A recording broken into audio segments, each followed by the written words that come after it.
हर वक्त खुशी ढूंढना क्या जरूरी है? क्या वक्त हमेशा अच्छा ही रहता है? ऑथर कहते हैं कि अगर बुरी परिस्थितियां हो तो बोले, मुझे कोई फर्क नहीं पड़ता। आजकल हम ऐसे दौर में आ गए हैं जहां हर कोई हमें सिखा रहा है खुश कैसे रहें। इस टॉपिक पर करोड़ों किताबें मिल जाएंगी, भर भर के ब्लॉग पोस्ट लिखे गए हैं। इसी कॉन्सेप्ट से तंग आकर ऑथर ने यह किताब लिखी है। इस किताब में सिखाया गया है कि नेचुरल कैसे रहें। यही इस किताब की फिलॉसफी है। स्वागत है दोस्तों आपका हिंदी बुक वाणी में, और आप सुन रहे हैं पूनम दीक्षित के साथ the subtle art of not giving a fact, जिसे लिखा है मार्क मैनसन ने। इस किताब में 9 लेसन्स हैं। आइए एक एक करके सभी लेसन्स की समरी देखते हैं। 1. कोशिश मत करिए। इस लेसन की हेडिंग आपको कुछ अजीब लगी होगी, क्योंकि आज तक हम सबने दूसरों को यही कहते सुना है, कोशिश करते रहो, ये करो वो करो। लेकिन यहाँ कोशिश न करने के लिए कहा गया है। तो ऑथर ने ऐसा क्यों कहा, यह समझना जरूरी है। वास्तव में ऑथर कहना चाहता है कि हर चीज को ठीक करने की कोशिश मत करो, फिर चाहे वो परिस्थितियां हो या समाज के द्वारा पैदा की गई मुश्किलें। पहले एक एग्जाम्पल लेते हैं जिससे यह लेसन और अच्छे से समझ आएगा। एग्जाम्पल चार्ल्स बुकोव्स्की का है। वह ऑथर बनना चाहता था, लेकिन किसी ने भी उसकी रचनाओं को प्रकाशित नहीं किया। इससे वह तनाव में चला गया और एक शराबी बन गया। लेकिन 30 साल बाद उसकी किताब प्रकाशित हुई और उसके बाद उसका कैरियर चल निकला। वह एक सक्सेसफुल राइटर बन गया। जब वह मरा तो उसने अपनी कब्र पर लिखवाया, कोशिश मत कीजिए। वास्तव में उसने अपनी जिंदगी का काफी हिस्सा बदतर हालत में गुजारा, लेकिन उसने उन हालातों को स्वीकारा और दुखी नहीं हुआ। उस वक्त भी वो खुश रहा। इस लेसन का यही मैसेज है। आजकल थोड़ी सी दिक्कत होने पर लोग उसे ठीक करने के लिए दौड़ पड़ते हैं। जैसे बच्चे अगर एग्जाम की टेंशन में आ जाए तो माँ बाप उन्हें साइकोलॉजिस्ट के पास ले जाते हैं। वे ये नहीं समझते कि थोड़ी सी टेंशन तो अच्छी है। ऐसे ही हम हर बुरी बात को ठीक करने लग पड़ते हैं, जिससे हमारा कीमती टाइम वेस्ट हो जाता है। न हमारी हिम्मत बढ़ती है और न स्टैमिना। जब तूफान आता है तो क्या पेड़ उसे ठीक करने की कोशिश करते हैं? नहीं, वे सिर्फ उसे झेलते हैं। इससे उनकी स्ट्रेंथ और टॉलरेंस बढ़ जाती है। दोस्तों, बहुत सी बातें इंसान के कंट्रोल में होती ही नहीं है। जो होना होगा वो होकर रहेगा। बुरा वक्त चल रहा है तो यह सोचिए कि यह बुरा समय अपने आप चला जाएगा। मैं क्यों इसे ठीक करने की कोशिश करूं? बुरे वक्त से बोलिए, मुझे कोई फर्क नहीं पड़ता, और ऐसा सोचते ही आपकी चिंता गायब हो जाएगी। 2. खुशी की चाहत ही तो समस्या है।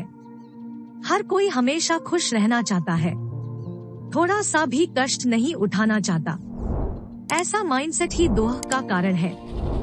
बहुत से ब्लॉगर चाहते हैं कि उनके ब्लॉग से जल्दी से पैसे बनने लगे, लेकिन वे ज्यादा मेहनत नहीं करना चाहते। ऐसे ही बहुत से लोग सोचते हैं कि उनके 6 पैक एब्स हों, लेकिन कुछ ही टाइम में जिम छोड़कर बैठ जाते हैं। वे मेहनत की पेन लेना ही नहीं चाहते। सबको पैसा और खुशी चाहिए, लेकिन कोई भी खुशी पानी है तो पहले मेहनत करनी पड़ेगी। किसान पहले खून पसीना बहाता है, फिर जब लहलहाती फसल देखता है तो उसे सच्ची खुशी मिलती है। इस लेसन में यह भी समझाया गया है कि आजकल इंसान गलत चीजों में खुशी ढूंढने की कोशिश करता है।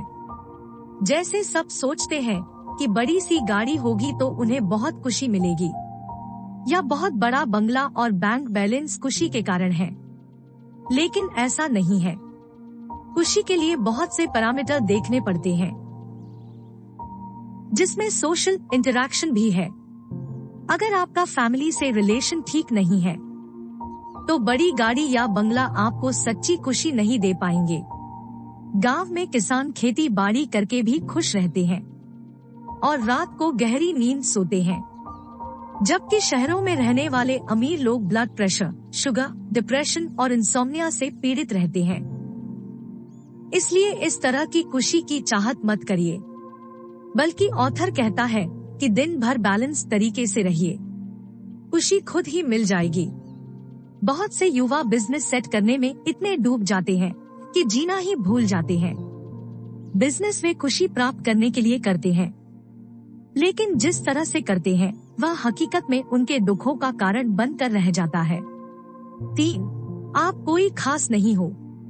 दोस्तों, हर आदमी सोचता है कि वो वीआईपी है या कोई सेलिब्रिटी है, उसे बहुत तवज्जो मिलनी चाहिए, सब उसकी कदर करें, उसकी तारीफें करें। लेकिन जब ऐसा नहीं होता है तो क्या होता है?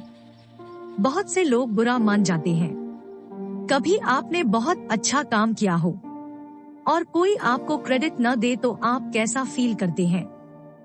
हो सकता है आप अंदर ही अंदर गुस्सा करते हो और आपका मूड खराब हो जाता हो, लेकिन इससे नुकसान आपका है, सामने वाला का नहीं।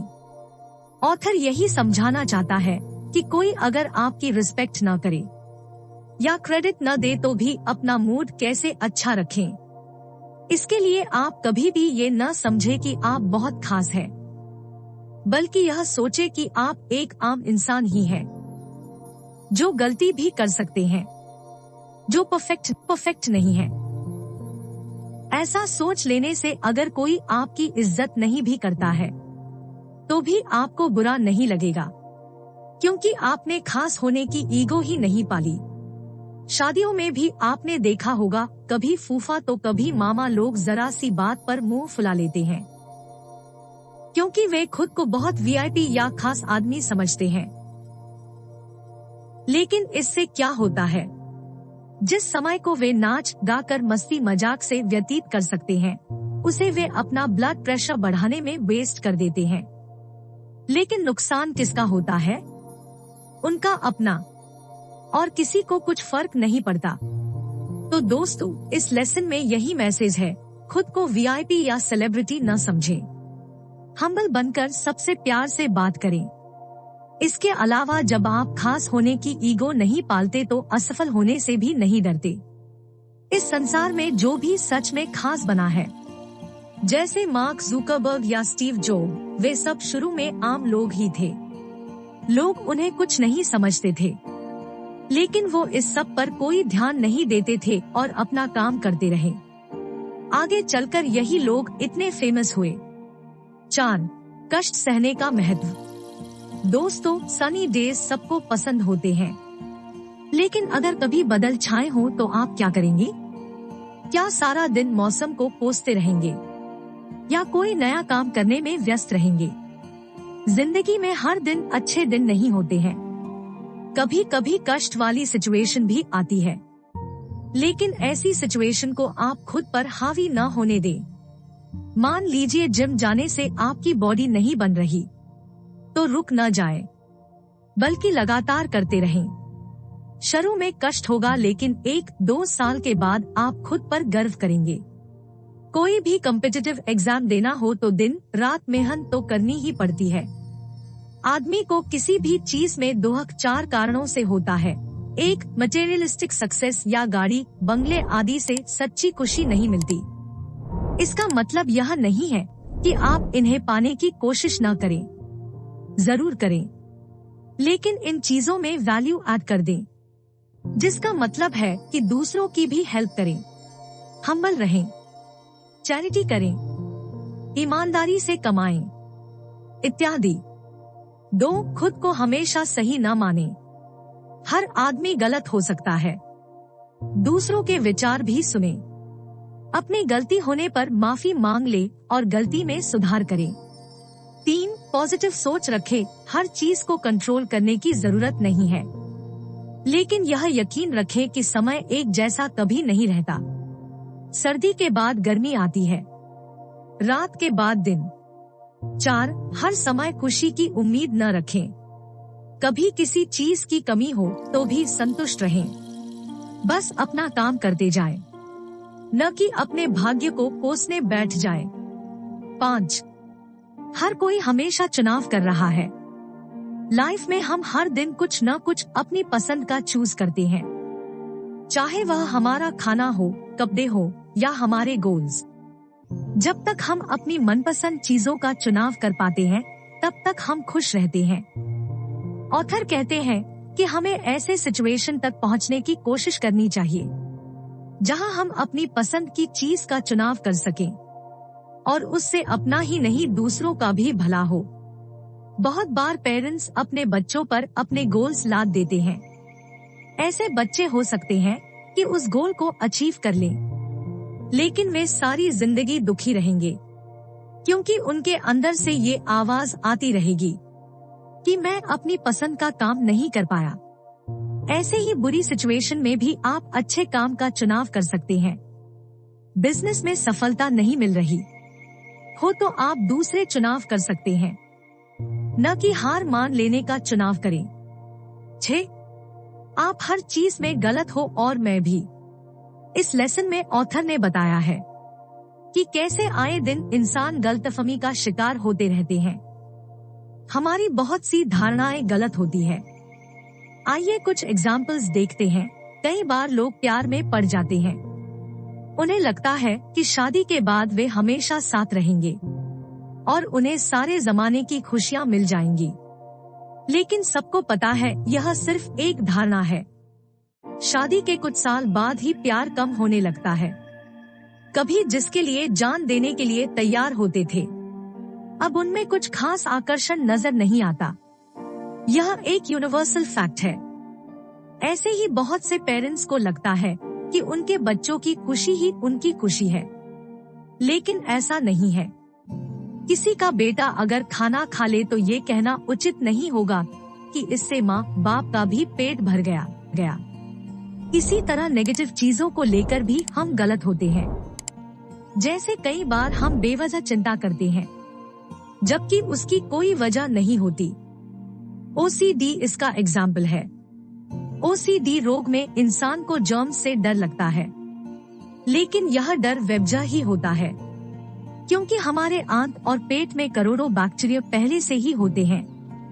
हर पल हम सांस के द्वारा भी करोड़ों बैक्टीरिया या जर्म्स अंदर लेते हैं, लेकिन हमारा इम्यून सिस्टम उन्हें मार देता है। इससे हमारी इम्यूनिटी और बढ़ती है। कई बार हम इंट्रोवर्ट आदमी को भी बुरा मान लेते हैं, लेकिन हो सकता है वो सोसाइटी के लिए बहुत कंट्रीब्यूट करता हो। मीडिया के बारे में तो सबको पता है। जो पार्टी पैसे देती है उसी के फेवर में न्यूज चला दी जाती है, लेकिन अनपढ़ जनता उसी को सच मान लेती है। ऐसे ही दूसरे लोग कई बार हमारे लिए गलत ओपिनियन बना लेते हैं। उस समय भी आपको समझना चाहिए कि वह गलत सोच रहा है, इसलिए आपको कोई ध्यान नहीं देना चाहिए। या जैसा बुक का टाइटल है, आप कह सकते हैं मुझे कोई फर्क नहीं पड़ता। 7. असफलता ही आगे बढ़ाती है। बहुत से लोग पहले ही प्रयास में सफल हो जाना चाहते हैं। कुछ लोग एक बिजनेस शुरू करते हैं, अगर फेल हो जाए तो हमेशा के लिए शांत होकर बैठ जाते हैं। सफल आदमी ऐसा नहीं करता। वो धीरे धीरे ही सही लेकिन लगा रहता है। कई बार फेल होने के बाद ही वो सफल होता है। आपने बाइसिकल तो चलाई ही होगी, क्या एक ही बार में चलाना सीख गए थे? नहीं ना, बहुत बार गिरे होंगे, चोट भी लगी होगी और काफी बार असफल होने के बाद फिर आराम से चलना सीखे होंगे। जिंदगी में बाकी चीजों के साथ भी ऐसा ही है। बिजनेस में भी एक बार में कभी सफलता नहीं मिलती, बार बार असफलता मिलेगी, लेकिन हर बार कुछ सीखोगे। इस तरह से वो असफल हो जाते हैं। लेकिन कुछ लोग इससे सबक सीखते हैं और फिर से कोशिश करते हैं। तो दोस्तों, हर असफलता हमें सफलता का तरीका बताती है। तो असफल होने से कभी न डरें। किसी खेल में भी सफलता न मिल रही हो तो भी लगे रहें। दूसरे के मजाक उड़ाने पर ध्यान न दें। याद रखें, मुझे कोई फर्क नहीं पड़ता। 1000 बार फेल होते रहें, क्योंकि उसके बाद आप जो बनेंगे उसका मुकाबला 1-2 बार जीतने वाला नहीं कर पाएगा। इस लेसन में मशहूर पेंटर पिकासो का एक मजेदार किस्सा भी बताया गया है। पिकासो सालों साल फेल होते रहे थे। कोई उनकी पेंटिंग्स की कदर नहीं करता था, लेकिन वे लगे रहते थे। जैसा भी उल्टा सीधा चित्र बनता वो बनाते रहते। आखिरकार एक दिन वे बहुत सफल हो गए। एक बार उन्होंने बातों बातों में ही एक पेपर नैपकिन पर चित्र बना डाला। चित्र इतना सुंदर था कि एक औरत ने उसे खरीदने की पेशकश की। पिकासो ने उस औरत से इसके लिए $20,000 मांगे। औरत हैरान रह गई और बोली, 2 मिनट में बनाए गए इस चित्र की इतनी कीमत? तो पिकासो बोले, चित्र तो 2 मिनट में बनाया गया है, लेकिन इस एफिशिएंसी तक पहुंचने के लिए 30 साल लगे हैं। तो देखा दोस्तों, असफलता ने ही पिकासो को इतना महान बनाया था। इसलिए असफलता से कभी न घबराएं। 8. न कहने का महत्व। हम में से बहुत से लोग हमेशा दूसरों को खुश करने की कोशिश करते रहते हैं। वो जो भी चीज मांगते हैं हम हाँ कर देते हैं, चाहे उनकी डिमांड को पूरा करने के चक्कर में हम अंदर से दुखी हो जाए। इससे हमारी मेंटल हेल्थ पर बहुत प्रभाव पड़ता है। दूसरा आदमी भी हमें कमजोर समझने लगता है और हमेशा मदद मांगता रहता है। खुद वो कामचोरी करता है। तो आगे से न करना सीखें और इसके लिए गिल्टी भी महसूस न करें। हाँ, अगर किसी का जेन्युइन रीजन बनता है तब जरूर हाँ कहें। अगर आपका बॉस भी दूसरों की अपेक्षा आपको ज्यादा काम देना चाहता है तो चालाकी से न करें। आपने सबका ठेका नहीं ले रखा। ऐसे ही कई बार रिलेशनशिप में भी एक पक्ष दुख झेलता रहता है। कोई लड़की अगर किसी लड़के से हमेशा गिफ्ट मांगती रहे तो उसे न कहना आना चाहिए। प्यार में अंधा होकर हमेशा के लिए गुलाम न बन जाए। ऐसी ही वाइस वर्सा भी हो सकता है। इससे उन्हें पता भी लग जाएगा कि उनका प्यार कितना सच्चा है या सिर्फ वह दूसरे के लिए सिर्फ फायदे का एक सौदा है। बच्चों को माँ बाप की हर बात नहीं माननी चाहिए। बहुत से माँ बाप बच्चों को कंफर्ट जोन में रखने के चक्कर में हर चीज में न नुकुर करते हैं और अपने एम्बिशंस उन पर थोप देते हैं। ऐसे में बच्चों को उन्हें कन्विंस करना चाहिए और अपनी बात सामने रखनी आनी चाहिए। कोई पेरेंट्स अपने बच्चों को बोले कि उन्हें डॉक्टर या इंजीनियर ही बनना है तो यह गलत है। पहले बच्चे के मन की सुने, पूछे कि वो क्या करना चाहता है। आजकल हजारों ऐसे प्रोफेशंस हैं जो डॉक्टर इंजीनियर से भी बेहतर हैं। संक्षेप में, हर किसी की फालतू डिमांड पूरी करने के लिए हाँ न बोले, साफ साफ मना कर दें। दूसरा आपके बारे में क्या सोचता है, आपकी खुशी ज्यादा महत्वपूर्ण है। 9. अंत में हर कोई मर जाता है। दोस्तों, सब लोग अमीर बनना चाहते हैं और उसी की भाग दौड़ में जी रहे हैं। कभी आपने सोचा है कि जिस सफलता के पीछे आप भाग रहे हैं उसे पा लेने के बाद क्या होगा? क्या आपकी आयु बढ़ जाएगी? क्या आप हैंडसम हो जाएंगे? क्या आप जवान होने लगेंगे? इन सब का उत्तर तो न है। वास्तव में हर दिन हम अपनी मौत की तरफ ही जा रहे हैं। इसलिए हर दिन को अच्छे से जीना चाहिए। ऐसा कहने की नौबत कभी नहीं आनी चाहिए कि मैं बिजनेस में इतना उलझा हूँ कि जहर खाने की भी फुर्सत नहीं है। ऐसी जिंदगी किसी काम की नहीं है। काम भी कीजिए लेकिन बाकी चीजों को भी समय दीजिए। एक्सरसाइज कीजिए, वॉक पे जाइए, परिवार के साथ टाइम बिताइए, टाइम पर खाइए और सोइए, पार्टी मौज मस्ती सब कीजिए। सिर्फ काम के समय ही काम कीजिए। हर चीज के लिए स्केड्यूल बना लीजिए, फिर उसी पर चलिए। ऐसा नहीं होना चाहिए कि घर पर भी ऑफिस खोल कर बैठे हैं या संडे को भी काम किए जा रहे हैं। करना भी पड़े तो उतना कीजिए जिससे आपकी सेहत पर फर्क न पड़े और आपको खुशी मिले। अन्यथा ये काम कभी खत्म नहीं होगा, उल्टा आपको जल्दी बूढ़ा कर देगा, आपकी खुशी छीन लेगा। हाँ, आपको दौलत बहुत देगा, लेकिन उस दौलत का क्या करेंगे? आपको पता है कि संसार के सबसे अमीर आदमी की दौलत को एक दिन क्या होगा? सच में ही उसका इस्तेमाल कोई और ही करेगा, शायद उनका बेटा या कोई ट्रस्ट जिसके लिए उसने दिन रात मेहनत की होगी। कितना अजीब है ना ये। इसी तरह आप भी इतने ही एम्बिशंस बनाइए जो आपको खुशी दे सके, न कि खुशी छीन ले, क्योंकि एक दिन हम सब मर जाएंगे। इसी से हम यह भी सोच सकते हैं कि हम ये एंजाइटी या डिप्रेशन क्यों पाल लेते हैं, वैसे ही कुछ सालों में मर ही जाना है, तो तब तक क्यों ना खुश होकर जी लिया जाए। तो दोस्तों, मौत की यह फिलॉसफी हम हर जगह पॉजिटिव सोचने के लिए लगा सकते हैं। न्यूटन और आइंस्टाइन महान वैज्ञानिक थे, लेकिन इतने आविष्कार करने के बाद भी दुनिया से चले गए। बड़े बड़े राजा और सिकंदर महाराजा चले गए। जिस जमीन के लिए उन्होंने इतनी लड़ाइयाँ लड़ी, खून बहाया, उस जमीन की एक मुट्ठी धूल तक साथ न ले जा सके। बहुत से युवा अपने कैरियर की चिंता में डूब जाते हैं। उन्हें ऊपर की ये बातें याद रखनी चाहिए। आपकी अचीवमेंट्स, अवार्ड्स, पोजीशंस सब आखिर यही तो रह जाना है। इसलिए एम्बिशंस तो रखिए, लेकिन उन्हें पाने की चिंता में डूब ही न जाइए। इसलिए दोस्तों, बेफिक्र होकर मस्ती से जिंदगी बिताइए और लाइफ की मुसीबतों, नेगेटिव लोगों, बुरे हालातों को बोल दीजिए, मुझे कोई फर्क नहीं पड़ता।